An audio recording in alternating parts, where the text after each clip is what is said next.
Good morning. With gratitude to Hashem, we are starting the new Masechtas Meiser Sheni. We're going to start with the beginning, with Perek Aleph, Halacha Aleph, in the Yerushalmi. Unlike the Bavli, we actually start with Daf Aleph. And before we begin with words of introduction, let us go directly into the Chumash.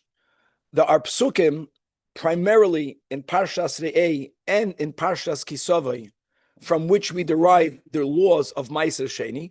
I'm beginning with Devarim, Chumash Devarim, or Parshas Re'eh, Perek Yud Dalid, Pasik Chav Beis. We are all familiar with these psukim. The Torah says, Aser ta'aser eis kol tfu azarecha, surely you shall tithe. We began the previous Masechta quoting Rabbi Yochanan, Asher b'shvil shetis Asher, with the story that we have with the child of Reish Lakish. But let's just go into the psukim. Hayoitzi hasad shana shana, and va'achalta lifnei Hashem Elokecha, and it should be eaten before Hashem. We're b'makom asher yivchar, in the place that Hashem will choose. We know that the place that Hashem will choose is Yerushalmi HaKodesh, mentioned for the first time in Yeshua. But we have in the Chumash Torah many a time where Hashem is making reference to the city that God will choose. What should we eat over there? Meiser digancha, all right, grain. Tiroy shen yitzar, we have wine and oil. And now we're going to go into Meiser behemo, b'choyros, b'karcha, v'tzoincha. And why should it be eaten over there? Why should Meiser be eaten over there? Leman tilmad, in order for us to learn, liyiras Hashem Elokecha, to have awe from Hashem, our Hashem, kol hayomim, all the days of our life. How is it that by eating certain foods in Yerushalayim, we learn liyiras Hashem? Either because in Yerushalayim, because of the Beis HaMikdash, there was a higher level of Gilui Elikus, and because since in Yerushalayim we headquartered the Sanhedrin, not only there were many Sanhedrins, right? The main Sanhedrin, the major Sanhedrin, 71 judges, and then we also had a Sanhedrin Ketana. So you're living in a city where you have a tremendous amount of people that were members of the Sanhedrin. So both you had externally, you had the Torah, and even deeper, you have the godliness, you have the Getlichkeit in Yerushalayim. Now, Meiser Sheni comes after the separation of really Bikurim. That's where you begin with Bikurim, even though if you did not remove Bikurim, it doesn't affect your ability or inability of removing the next steps. So really, just to say that is that there is Bikurim, which we're going to learn Masechtas Bikurim soon. Then we have Truma Gedola. After Truma Gedola, from what remains, you remove Meiser Rishon. And then, throughout the cycle of 7 years, we have two mini cycles. What are the two mini cycles? Years 1, 2, 3, and years 4, 5, 6. In years 1 and 2, after Meiser Rishon, we remove the Meiser Sheni, which is the topic, at least in the beginning of this Masechta. On year number 3, in place of the Meiser Sheni, you remove Meiser Ani. From what remains after Meiser Rishon, you remove from there 10%, 1 and 2, to be eaten in Yerushalayim. Year number 3, Meiser Ani. Years 4 and 5, Meiser Sheni. And year 6, again, Meiser Ani. There are other psukim in Parshas Kisavai that we will be reading at some point today or tomorrow. I just wanted to quote out over there. What needs to be tithed as Meiser Sheni? The same that needed to be tithed for Truma Gedola and Meiser Rishon. So it has to be produce that grows from the ground. It has to be fit for human consumption. It cannot be hefker. Has to be produce from Eretz Yisrael, etc., etc. So we're not going to learn any chidushim regarding Meiser Sheni. The uniqueness about Meiser Sheni is, number one, there is a mitzvah for it to be eaten in Yerushalayim. By the way, the Rambam doesn't count that as a mitzvah. He counts the mitzvah as taking it to Yerushalayim. But the Rambam actually does not say that it's a mitzvah to eat it there. The Ramban challenges the Rambam, and he says, no, there's a mitzvah to eat it in Yerushalayim. And then we also have another option that's written in the Torah, in the A, that if a person finds oneself too far away from Yerushalayim, and or the produce, the quantity is too difficult to carry there, we have the option of doing what we will call Pidyon Meiser Sheni. We redeem it. All right, we're going to learn dinam about the redemption in this Masechta. There's also the word of Chilul Meiser Sheni, just to not to confuse. Chilul means deconsecration. just to know the rule. When we are taking the original Meiser Sheni food and putting its Kedusha on money, then the word Pidyon is used. When we are taking the money and buying food items in Yerushalayim to eat in Yerushalayim, that second step is called Chilul Ma'ois Meiser Sheni. When the owner of the produce is using his funds, both things needed, his produce, his money, to make the Pidyon, he has to add a fifth, Milabar, as we'll go into later. When is one allowed to eat the Meiser Sheni in Yerushalayim? When is one allowed to eat the Meiser Sheni that came from the Ma'ois that were Mechulal in Yerushalayim? When there is a Mizbeach. When there is no Mizbeach in Yerushalayim, aside of the issue that Meiser Sheni must be eaten B'tahara, even if one would be tar without an altar, even though you are in Yerushalayim, Meiser Sheni cannot be eaten. And when Meiser Sheni could be eaten, when the redemption is made, you have to give the right amount of money. We're going to get into more details about that later. When the food may not be eaten, then Pidyon doesn't have to be made over the value of the produce. Actually, you can take one pruta. It has to be a coin. It has to be a minted coin, a pruta. And you can take $1 million worth of Meiser Sheni and do Pidyon of the Peiros Meiser Sheni on one pruta. And then you can do it again and again and again and again on the same pruta. And then that pruta will have to be destroyed completely. One way of destroying something is by throwing it into the Yam HaMelech. Okay, we will also have in this Masechta the laws of Neta Revoi or Kerem Revoi. There's that machlokes, whether the fourth year produce from the Holy Land after Arla, is that only for grapes or is it for all of the plants? Okay, the Rambam also, like we have in this Masechta, puts together Meiser Sheni and Neta Revoi. We will also have in this Masechta the laws of Biur Meiser. Biur Meiser has to happen twice in these two mini cycles that we mentioned. At the end of the first cycle, not at the end of the third year. Pesach time on the fourth year, and Pesach time of the seventh year, one has to make sure that all of the Meisers were gifted to its proper recipients, and you may not have them in your home.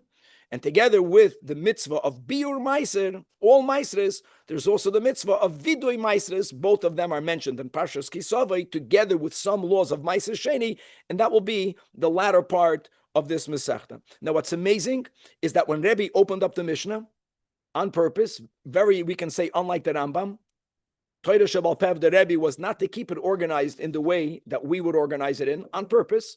First Mishnah, the Gemara asks, first say that there is a mitzvah to read the Shema.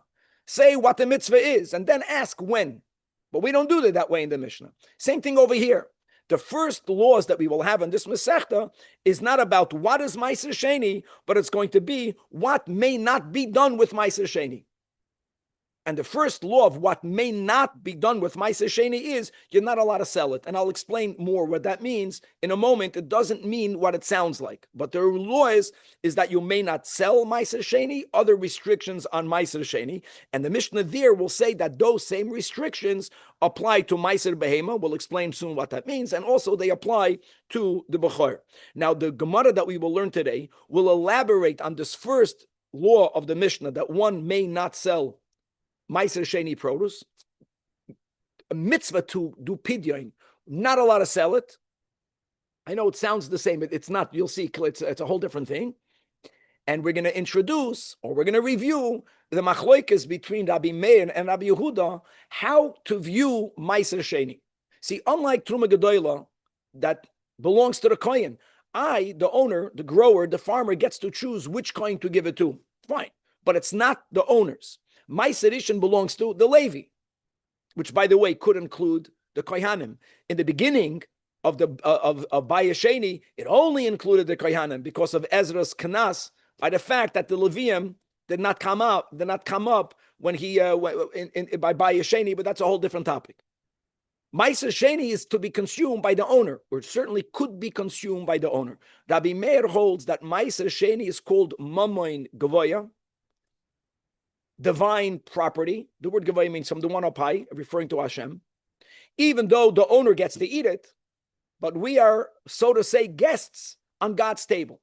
But it's not my property. As an example, if I have Meiser Sheni and I want to affect Kiddushin by giving the value of a pruta to a woman, and Harei at Mekudeshes Lu be'apple zeh, Kedas Moshe v'Yisrael, according to Rav Meir, it will be ineffective because it's not mine. It's Mamain Gevoya. Rabbi Yehuda is the one that holds that Meiser Sheni is called Mamin Hedyot. It's personal property with restrictions. It's not personal property that I can do anything I want with it. There's Kedusha in it, and I have to take it in Yerushalmi, and I have to consume it in a certain way in Yerushalmi, etc., but it's considered my personal property. And what we will have in today's daf, and then we'll continue from that, God willing, tomorrow, is that this first rule that we are yet to explain, that one may not sell Meiser Sheni, the suggestion today will be that only follows Rabbi Meir. And it makes sense, since it's Mama in Gevaya, so let's say there's a tremendous amount of Kedusha in it, it's not even mine, so therefore I can't sell it. Masha'inkin, la Rabbi Yehuda, that will be today's suggestion, you will be allowed to sell it. And we're going to have a Kal V'Chomer, and we'll see how far we can get into that sugya. But without any further ado, let us start at the beginning. Daf Aleph, Amud Aleph, all the way on the top. Says the Mishnah, that when you already have the Meiser Sheni, so you separated everything properly, you separated the Truma Gedolah, you separated the Meiser Rishon, from what remains you separated now 10%. Same thing, Al Tarbe La'ased Umadois, Meiser Sheni, like Meiser Rishon, should not be separated by approximation. It should be separated with a exactitude. From what remains, you separate 10%. Again, it has to be eaten in Yerushalayim, or you have to be poide it on money, on minted coins, and that must be taken up to Yerushalayim. Now, let me say something. When I exchange it on money, what happens is that the Kedusha and the restrictions on the fruit go into the money. When I make that pidyon, the fruit that was Meiser Sheni becomes bona fide chulin produce, which may be eaten anywhere. Okay, unlike Shvi'is, if you remember, when you have produce that grows on Shvi'is and you sell it or you exchange it, what happens is that the original is holy, and the item that was used for its exchange is also holy. The only thing we learned is that exchange, if you exchange that again, so then, like if I took produce of Shvi'is and I exchange it for meat, the original stays holy, the meat is holy. If I exchange the meat for the fish, the meat goes out l'chulin, but the fish becomes holy. The beginning remains holy and the last is holy. By Meiser Sheni, it's not that way. By Meiser Sheni, when you redeem it, the Meiser Sheni produce completely becomes deconsecrated. What the Mishnah is talking about, that Meiser Sheni ein moichren, so you may not sell it. Very important. We're not talking about someone who's telling Reuven, who has Meiser Sheni, who's basically doing a pidyon with Shimon. We're not talking about that. That type of sale will be like a pidyon, which would mean I have produce, I sell it to Shimon. Shimon now has the produce. Shimon's produce is chulin because the money that he gave to me became holy in the place of Meiser Sheni. That is something that the Mishnah is not talking about. What the Mishnah is talking about is someone who is saying, I'm selling the produce to you, but I don't want for the Kedusha to leave the produce. Like an example, I'm Reuven, you're Shimon. I am not going to Yerushalayim. Shimon is going to Yerushalayim. So I tell Shimon, you're going there anyway. Take my apples to Yerushalayim and go eat it over there. And the money that Shimon is giving me, Reuven, is chulin. This is what the Mishnah says, Meiser Sheni ein moichren oisei. And by the way, just for the record, when a person makes a sale and they say, I don't want for the produce to become deconsecrated, the produce will remain holy, the person there has the right to get a discounted price. It makes sense, even though normally when there is a mizbeach, you have to give it for its value, because why would Shimon give me money? And he could have given me, let's say, $1 and gotten an apple that is chulin. Why would he give me $1 to get an apple that can only be eaten in Yerushalayim? The reason he would do it is because he's giving me a lesser number. He's giving me 50 cents. That's normally the way it would work. He's anyways going over there. I have produce of Meiser Sheni, but in the scenario where we don't want for the Kedusha to leave it, we're just selling it and it's going to stay the way it is. This is something that you may not do. What would be the benefit of the seller? He doesn't want to deconsecrate it. Why would you want to deconsecrate it? This is holy. Let it the way it is. It has to be eaten in Yerushalmi. I'm not going, you're going. It's a gesundheit. And not everyone gave it for a discounted price. Every case is a case. Sometimes you live near Yerushalmi. You live a block away from Yerushalmi. You live in the new city of Yerushalmi. You just have to walk through the Koisla Yerushalmi. No big deal. Look inside. Let's I don't have to. I can't sell it, but I could still give it to you to take down and eat you can on gift my it. behalf. Yes, you can gift it. 100%. 100%. I can redeem it and then sell it to you. The mechira that look inside, I just want to go through the three main commentators that we will be using for people that are coming on board right now. We don't have Rishonim, we don't have the Rishonim comments on Yerushalmi. What we do have, the earliest of the commentators that are called the classic ones, the ones that were put into the Gemara, will be the Rashirilio. The Rashirilio, Rab Shloima Cirilio, he's a Spanish Jew. He was expelled during the Spanish Inquisition from Spain. And he, from there, made his way to the Holy Land. He lived for a while in Sfas. Then he moved down to Yerushalayim. He was a Rav in Yerushalayim. He was born in year 1485. You imagine? So we have the Rashirilio. We have after him the Mara Fulda, Rab Eliyahu from Fulda. All right. So the Rashirilio, we're talking about the 16th century. The Mara Fulda is the 18th century. It was published in 1710. And then the last one, in just an age, is the Pnei Moshe. The Pnei Moshe was published in 1775, 1 year before the United States was founded as a country. Rav Moshe Margolius was also a Rav in Yerushalayim. And from all of these commentators, the only one that we have their comments on the whole Yerushalmi is the Pnei Moshe. Okay, so they put the Marafulda, Mashgacha Pratis, where Rashi is placed. They put the Pnei Moshe where Tosfos is placed, and they put the Rashirilio on the bottom. So I want to go to the Rashirilio. Meiser Sheni Ein Moichlin Oisei, top right column. Whether we're talking about the original payers, whether we're talking about money, if I'm Reuven, I already exchanged my Meiser Sheni onto money. So I have now $1 that has Kedushas Meiser Sheni. Same idea. Now this money has to be spent in Yerushalayim for food and eaten there. You're going to Yerushalayim. So I tell you, take $1. I'm selling you the $1. What are you paying for it? 50 cents. Again, why? Because you are undertaking the tircha, the trouble of going to Yerushalayim. This is something that without the rule of the Mishnah, one might have thought is fair. You're benefiting. You're buying money for cheap. You have to take a certain obligation for it. You're not allowed to do that. So, bein asloim shenispas kedushasa yaleim ubalamachin b'mois or b'peiros. Bepachus doesn't only mean if you sell it for less. If a person wanted to give the same value, the Mishnah is also talking about that case. We're just explaining how things normally work. The concept of pidyon means the original was holy. When you make an exchange, however you do it, the kedusha is leaving it. In the case where you don't want for it to change, the fruits, I want to stay holy, or if I have money, I want the money to stay holy. I just need someone to take it there. But I'm not going to give it to them. I want to get something in return, and they're giving me something, probably a little bit less, for it to be worth it for them. That you're not allowed to do. Okay. Why may you not do it? Look inside the Marafulda. He already gives the reason. In other words, the guy that's buying it will take it there. Not don't do it because the guy that buys it might not take it there. No. When I'm saying these fruits are not becoming nifta, they're not being redeemed. It's just a sale. So why not? The guy is saying, I'm going.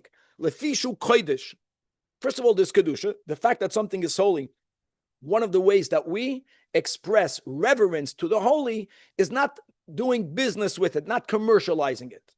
And on top of that, says the Marafulda, the Stamas Nisan Ameir, which is the Sviralei Meiser Sheni Mammon Gevoya. Now, Meiser Sheni Mammon Gevoya, the way I understand in the Marafulda, is telling you that even though, according to Rabbi Yehuda, Meiser Sheni is also holy. There's a pasuk at the end of Bichul Koisei that's speaking about Meiser Sheni that calls it Kodesh. But there are many levels of Kedusha.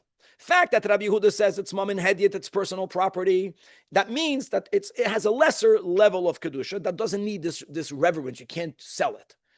Rav Meir holds that it's holy on the level that it's not even yours. It's removed from you. You have rights. Hashem allows you to eat it from his table.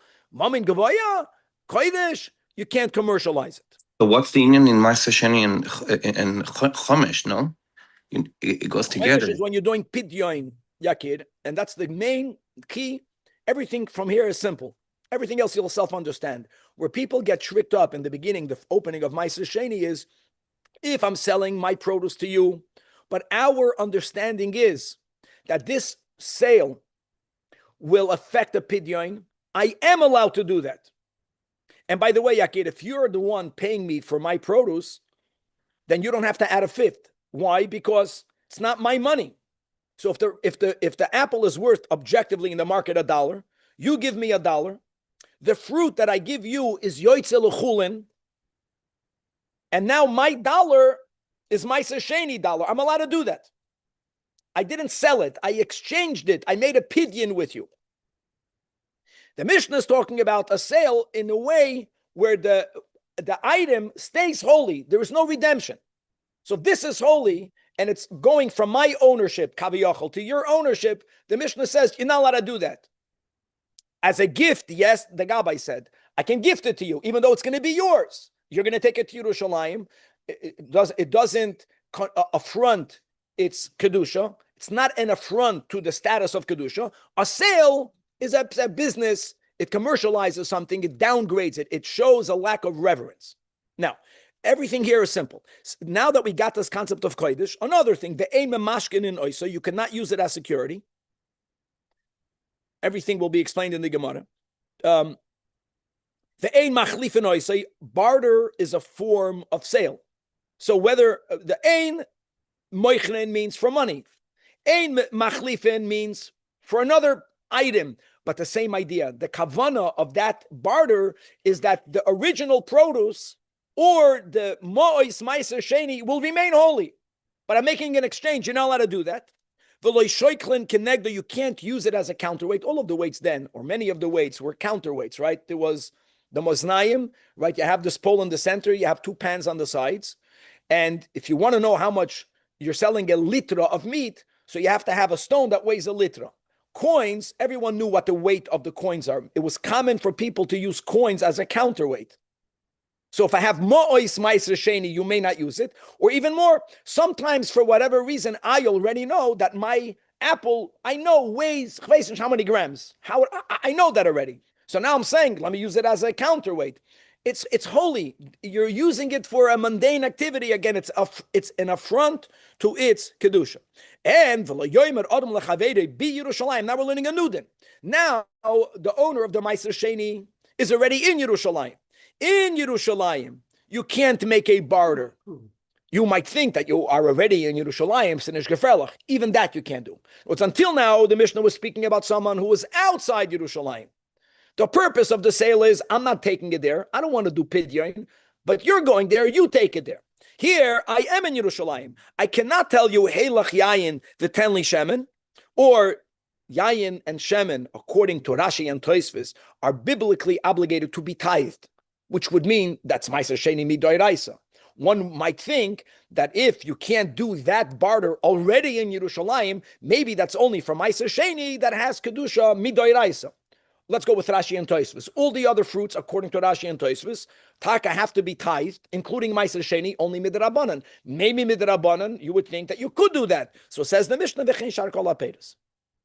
How will Rambam learn the Mishnah? Is difficult. In other words, according to the Rambam, why would you even think it's a difference? Okay. Why would you not be able to do the barter in Yerushalmi? Because it's an affront to its kedusha. That's it. We're going with that logic. Something that's kodesh has to be treated with reverence, which includes this type of restriction. Now, what you could do, the Gabbai said, a barter and a gift, it can sound like same. It's not the same.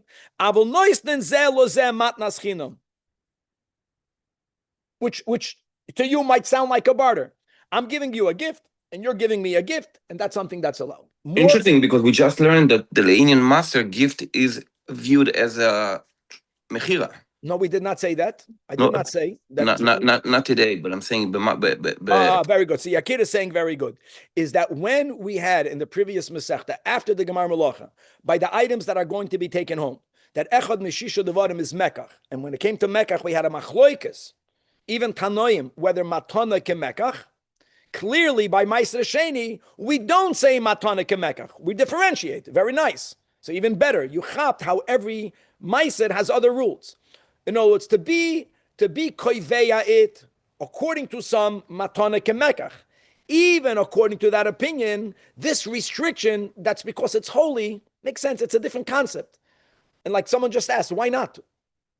Because it's holy. Okay, once we understand that, that's only for a barter or a sale. Let's go weiter. Now that we spoke about these restrictions, I want to speak quickly about Meiser Behema. Meiser Behema means the firstborn male offsprings from bakar v'tzayin, from cattle or sheep or goats, from these three general domesticated types of animals, that if the pet rechem is a male, all of the animals that are born, not bakar, so then from that season, you put them in a pen, and the owner stands at the door, and they are nudged to walk out the door of the pen. The owner counts them, and the 10th, and you smear the red paint on the back, and that now is imbued with kedushas mizbeach. The meiser behema becomes like a shlamim. It has to be taken to Yerushalmi to be offered as a carbon. So says the Mishnah, meiser behema ein moichen oisam tamim chai. If it's unblemished, which means it actually will be used as a carbon and it's alive, I want you to know right now that this rule is not only when it's alive. This rule is even if it's already slaughtered, why does the Mishnah say chai? We'll leave that for the Gemara, but let's go back just to the words of Rabbeinu HaKadosh. Meiser behema, when it's both unblemished and it's alive, then you are not allowed to sell it. Why not? Same idea, because something that's holy should not be commercialized. V'loi balmum. Now, if the Meiser Behema gets a blemish, there, like any other carbon that was worthy to go on the altar that's now blemished, it's not completely chulin. Fakert, there's still some kedusha in it, but it has to be redeemed. There are many laws about it. So once it's a balmum, then whether chai or shachat, imagine, you may not sell it. We learned this already in the Bavli, but we're going to come back to all this in the Gemara. And furthermore, Meiser Behema is viewed mamain gavoya, and therefore ve'ein mekachin by isha. Kedushin, by the way, I know it can sound bad, but if it's sounding bad, you're misunderstanding it. Kedushin is like a sale, right? That's the lashon of Chazal, kicha kicha. So just like you can't affect a sale, you cannot affect kedushin. It cannot be used as a medium to affect this contract, because there is some sort of exchange. In exchange of the woman receiving the shava kesef, she's making that commitment. So it's that which is similar to a sale. I'm giving you this, and you're giving me that. That's something that it may not be used for. Ha-b'chor. B'chor is, like I mentioned, the first male offsprings from the same animal types that are automatically holy. They don't have to be declared holy. They are kadosh mirachem. So this b'chor, in contrast, is not called mammon gavoya. And therefore, yes, moichlin oisoi, it may be sold. I mean, the kohen owns it. The kohen, when it's tamim, guys, the kohen has to offer it on the altar. So what? But it's his money. He can sell it. Tamim chai, ubalmum chai, and even shachut. And imekachin by isha. In other words, it's consistent. B'chor is mamin hedit. We're going to use these words. Meiser behem is mamin gavoya. And at least in today's daf, we will see clearly in the Gemara that the opening line in the Mishnah, that Meiser Sheni ein moichlin oisai, is because our Mishnah is following Rabbi Meir, like the Marav Fulda says, even though we'll see tomorrow another option, Stam Masnisan not Meir, that because it's called Mamoin Gavoya. Now let's come back to Meiser Sheni. Another restriction. When a person is choosing to make the pidyon, Pidyon has to be made on minted coins. When it says in the Torah that v'nosato b'kosef, I'm going back to Parshas Re'eh, v'tzarto ha'kesef b'yotcha, tzarto, tzura, it means that the coin has to have a minted image, even though, as an example, Pidyon Haben. Do you know that Pidyon Haben, let's go with that, a total amount that has to be given to the kohen by the father of the boy is 103 grams of pure silver. It doesn't have to be given with minted coins at all. Even the people that now have the minhag to use five coins, very common that the Eichlers or in the Holy Land, it's not a real minted coin. They just put the right amount of silver in each that you'll have the total of the 103. You have to give the value of today's worth of 103 grams of pure silver. I'm giving you a mashal that there are some areas in halacha you don't need to use a minted coin. By pidyon meiser sheni, it must be done on a minted coin, not on a asimon. I know the word asimon in modern Hebrew is probably used when they used to have the phone booths before the cell phone, so you would put an asimon, but that is not minted, even though it was made for the phone booth. And asimon would refer to any piece of silver that has a known weight, so it has a value, the value of silver, but it's not a minted coin. And furthermore, even if it's a minted coin, if the coin that I have is not accepted in the current locality, I have Brazilian reais, their monopoly money, and it has value. And I want to use it to a pidyon meiser sheni. If no one here in LA, we're not talking about a bank, we're talking about people, they don't accept that coinage, it may not be used, even though it's not an asimon, it's minted. Okay? And Chevra Daf Aleph Amid Bey is the final line of the Mishnah. And even if you have money that's minted, and the money is a type of money that will be accepted in this area, what happens if I don't have access to it? One example we will have is that you're living near the waterfront and it's very calm waters, and you went boating and a coin fell out of your pocket and it went down, and it's not Miami water that you can't see through it. It's LA water that you can see all the way down. You can see it's clear waters. So you see your money, but you can't get it. You don't have the breath. It's a little bit too deep for you. In other words, even though you know where it is, you see it, you're going to get someone later to get it. You cannot get it. If it's not in your domain, you can't use it right now. You can't say, I'm being machalal this for that, and let God deal with that. You can't do that. A lot more in every line in the Mishnah, in the Gemara. And let's begin to the first halach in the Mishnah, which is meiser sheni ein moichron. You cannot sell it. You cannot sell it, like we said, when the kavana of the sale is dafken not to affect the pidyon. It's just a sale. Everything stays the way it is. Whether it's my peiros meiser sheni, and the buyer is going to be taking it to Yerushalmi, whether I already did pidyon, and now I want to sell my $10 bill of meiser sheni to you, who's going to Yerushalmi. Why would you buy it? Because you're going to only pay $8 for it. That's normally the way it would work. Because now you're taking the money and you're taking the responsibility of taking it there and being limited. You can't use it for anything other buying food and eating it. Okay, you can't do that. So ein moichron, says the meiser sheni ein moichron oisai, says the Gemara ein moichron oisai. Why? Mipnei shekosov by kedusha. So look inside, my friend, the Torah Oir Hashalom, and he's quoting a pasuk from the end of Parshas Bichu Koisai, and I'm reading v'chol maser haaretz mizera haaretz mipri ha'etz lashemu kodesh lashem kodesh lashem. That pasuk is referring to meiser sheni. The fact that it's called holy, that's what we mentioned when we learned the Mara Fulda. So what is holy? Selling something holy is an affront to its kedusha. Now there are many levels of kedusha. We'll see soon in a couple of lines. Kodesh Lashem is a pasuk in the Chumash. The Tana Rabbi Yehuda doesn't argue that it's not holy. It's holy, and still we're going to insist. Let Rabbi Yehuda, you could sell it. It's holy. It's not that holy. It's holy that belongs to you. So it's not just about holy, but it begins because it's holy. Yeah. You wanted to ask something? If it's a proper pidyon, not a sale. Yes. Do both parties have to have Both parties have to know what's happening 100% because it's going to affect both of them. Because my produce, when I sell it to you as a pidyon, what will happen is you need to know that this fruit is chulin.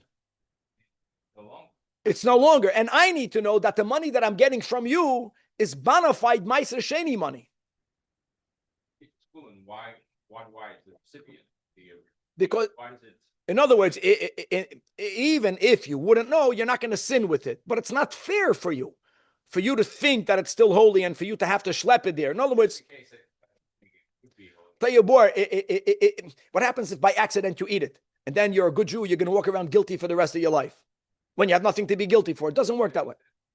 Chulin means it's no longer needs to be. No longer has to be eaten there. Can't eat it as the, Yeah, but if you think it's Meiser Sheni and then you accidentally eat it, and then you're going to be Yom Kippur in your rest of your life. Oh my God! And when the whole thing is not emes, you have to know the emes. When you make a sale, people have to know what they're buying, what they're selling. Okay, always. Now the next rule in the Mishnah, the same logic. The Mishnah says, don't use it as a mashkin. Why can't you not use it for a mashkin, even though you're not mamash selling it? Because ideally you want to get your mashkin back. It's just a guarantor, collateral.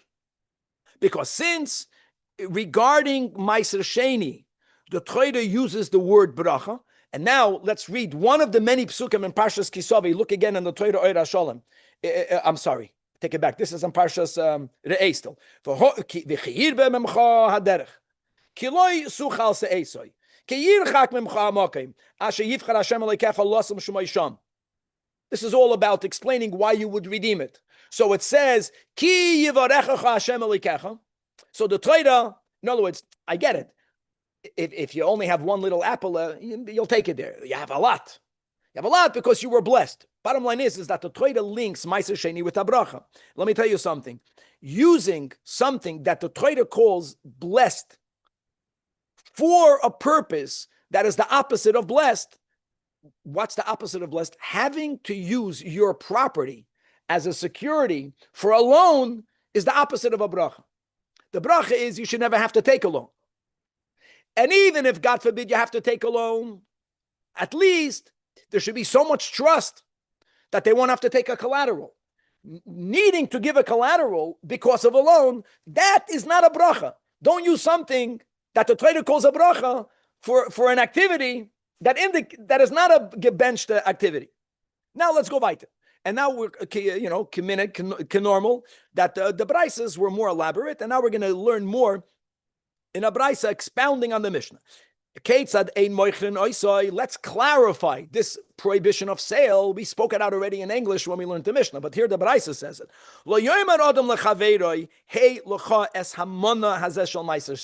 The first thing the brisa wants to make clear, that this prohibition isn't only on the original. Even if I or someone else was already proide the Meiser Sheni, what we have now is Mo'is Meiser Sheni, same rule. Another detail, when they are making this sale, just the way it would work, we spoke it out, that a person is telling the other, take this money is 100 zuz, $100 bill. Take the money of Meiser Sheni, meaning take it in a way where it will remain Meiser Sheni. And why will the other guy, why would he give me $100 that he can do anything with it? To only get $100, that's restriction, because I'm giving him money for that. By telling him, "V'sein li boy chamishim zuz shel chulin," give me 50 zuz of chulin that will remain chulin. This is the brisa that clarifies what we spoke out in the Mishnah. All of the Noise Kalim say that it's not only in the case where I'm getting less money. Avada, it's the same if I'll give you $100 that will remain Meiser Sheni money, and you'll give me $100 of chulin. That also may not be done. It's not only because I'm getting less money. Not that. This is just the way it normally would work. Why would someone do it? That answers the question. Because they would get a discount for their limitation. They're getting something less limited for something more limited. That's the case where the Mishnah says that you're not allowed to sell it. Now, says the Gemara, Man tana ein moichre noisoi. The premise is, don't think that all meaning Rabbi Meir, Rabbi Yehuda, Mamin Gavoya, Mamin Hedyet, not everyone agrees with that. Our Gemara is saying today, this is only Rabbi Meir that holds that Meiser Sheni is Mamin Gavoya, divine property. Bram, in other words, if you would follow the opinion of Rabbi Yehuda, as it's spelled in the Yerushalmi, Rabbi Yehuda, and Rabbi Yehuda holds Mamain Hedyet, personal property, then you will be allowed to sell it. Now, by the way, we could have stopped here.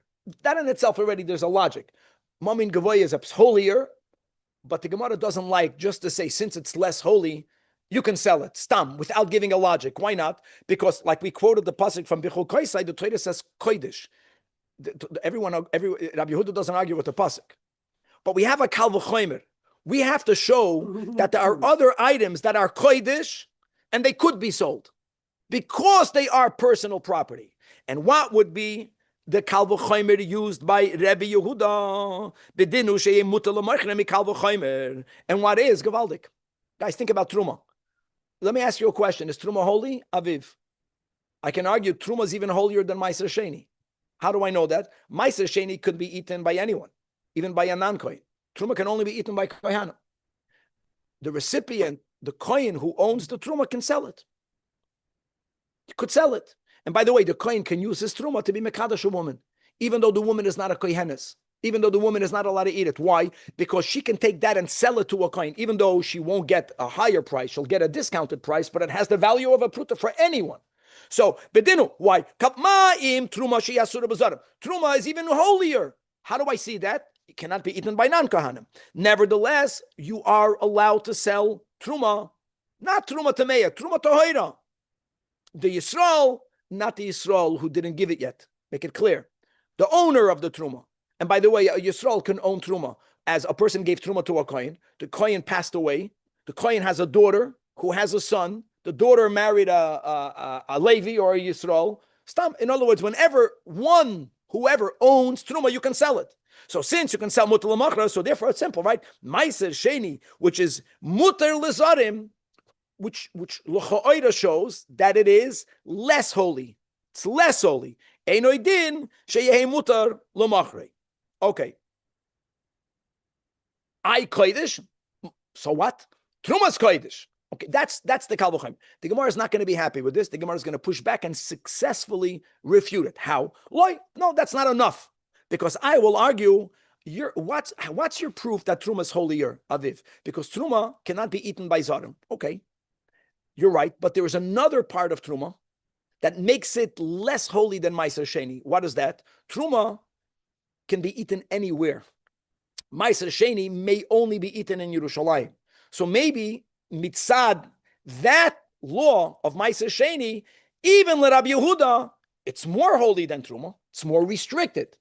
Im amarta betruma she'ena tu'una mechitza.